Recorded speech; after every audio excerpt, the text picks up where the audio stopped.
কাছে এলো পূজার ছুটি, রোদ্দুরে লেগেছে চাঁপা ফুলের রং, হাওয়া উঠছে শিশিরে শিরশিরিয়ে, শিউলির গন্ধ এসে লাগে যেন কার ঠান্ডা হাতের কোমল সেবা।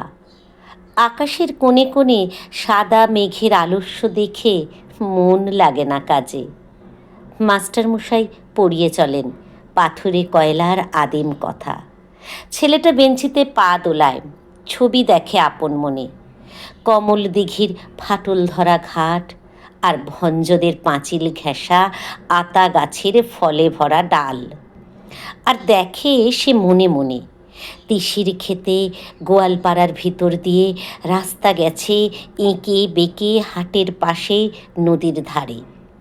কলেজের ইকোনমিক্স ক্লাসে খাতায় ফর্দ নিচ্ছে টুকে চশমা চোখে মেডেল পাওয়া ছাত্র।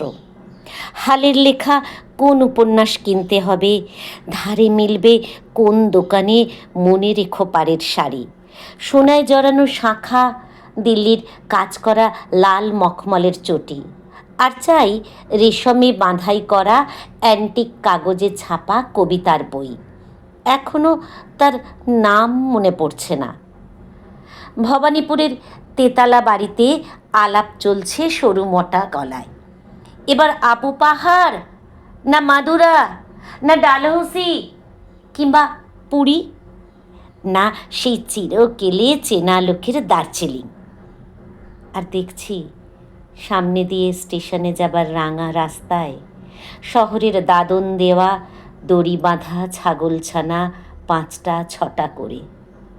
তাদের নিষ্ফল কান্নার স্বর ছড়িয়ে পড়ে কাশের ঝালর দোলা শরতের শান্ত আকাশে।